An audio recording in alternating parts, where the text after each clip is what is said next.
Hi, this is Pat with Scrappin' and More, and I'm getting ready to show you my inventory book. I used to have just a little 3-ring notebook that I carried around with me, just a little pocket-sized notebook, and I found this great little notebook at Office Depot or Staples, something like that. It was only about $2 or $3, but I love it because it's spiral bound.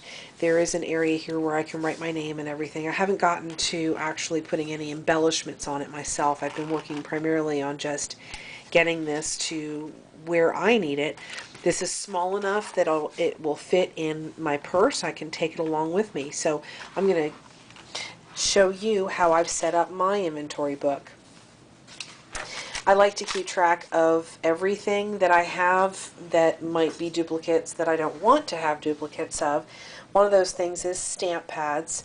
So I started out by just taking some pretty color inks, and I put my stamp pads, and I wrote down the manufacturer of the stamp pads, and I wrote down each of the different colors that I have. And I did that for all of my different ones. I've even got my color box pinwheels written down so I know exactly which ones. All of my color box, I love color box ink, so I have a lot of those. And it just goes on from there. Lots and lots of distress stamp pads. I tried to keep everything together as far as stamp pads were concerned. And then I listed embossing powders next. And I went through and just listed all the different colors that I have of embossing powders. Next, I have tons of brush markers that I use in my rubber stamps. These are some are single-ended and some are double-ended. They're made by Marvy. And I have several different sets of those, so I wanted to make sure that I wrote down the different sets that I had, Victorian, primary, etc. And then I went through and I actually put down the actual numbers of pens that I have. Once in a while the packages will tell you what numbered pens are actually in the packages. Next is my section on Sizzix dies, and I wrote down all the different dies that I have. These are the actual dies. I don't usually do the smaller dies. I usually do the larger dies, especially the frames and things of that nature. I really love that. Color box chalks.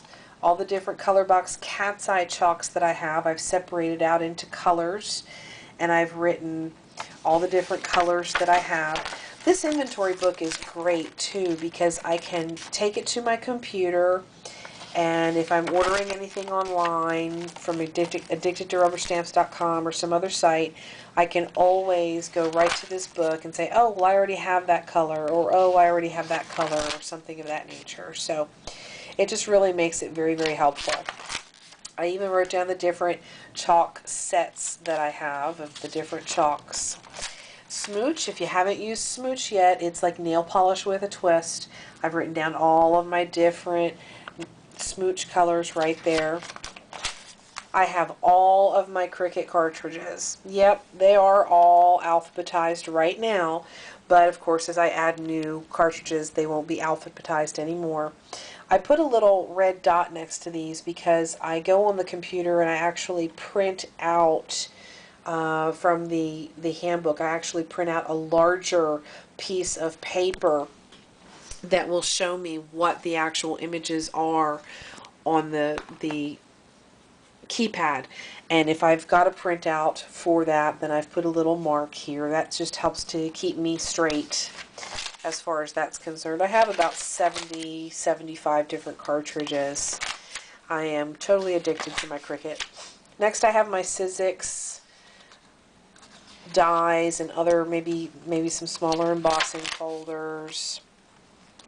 Everything is just listed for you. Cuttlebug, all my dies for Cuttlebug. And then I get into my clear stamps, and it's really kind of hard. I started this project late in the game, so by the time I actually started this project, all of the packaging material that the clear stamps came in that would have had the name of the clear stamp set was gone. It was trash. So I just basically had to kind of give myself some kind of an indication about what it was. So for example, I've got frogs, totally happy, and in parentheses I've got 10, which means 10 stamps in that particular package. fall leaves and pumpkins. There's 12 in that package. And that just will really help me when I go to the store and decide to buy some more clear stamps to see what I possibly already have. Then I get into my actual rubber stamps. There's some more clear stamps. I've even got, this is separated out into singles. So these would be the tiny single clear stamps that you can get sometimes. And then I have my rubber stamps, and I've separated out into categories. If you've seen my Scrap Room movie, you know that my rubber stamps are all categorized in drawers. So these are all the Valentine stamps, and what I've done here is I've taken and I've written down, for example, that this was a heart line, this was the manufacturer's number, and this is who the manufacturer is. Heart Whisper number 1411 from Hampton Art. That way I can go online. I don't need to see a picture. All I need is this number and the manufacturer, and that tells me, hey, I've already got that stamp. Because believe me, I have bought a couple of duplicate stamps before. There's all of my Halloween, my snow and snow people stamps, and this goes on for several different pages. I had this all written down in another book, and I just basically cut the pages out of the book, and then I used my Xyron and put the pages in the book that way. So apologize, they're a little sticky. I still have to rub off some of the extra Xyron glue. And I've got plenty of blank pages in here still. And then what I did was I started at the back of the book, and I took pieces of scrap cardstock that I probably wouldn't use, or probably wouldn't use for many different things, but I took then and I used my Cuttlebug and all of my embossing folders, and I actually made the Cuttlebug embossing printouts, used the Xyron to glue them onto the page, and then at the top of the page, if I could remember the name or if I could find the name online, I went ahead and put the name up top. So I would be able to know exactly what I had. If I ever went to the store, I could just flip through here pretty quickly and see what I had. This one's actually a Sizzix embossing folder, so I labeled that. And I'm still having to name some of them, but for the most part, they're all named. Did the big ones, and then some of the smaller embossing folders are back in here as well. And then the smaller, skinnier ones, I did like, several on a page.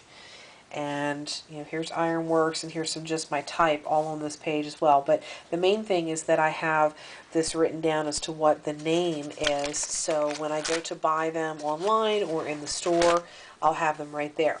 So that's my inventory book. I hope you've enjoyed this, and I hope to have more video tutorials for you soon. Thanks for joining me. This is Pat with Scrappin' and More. Happy crafting!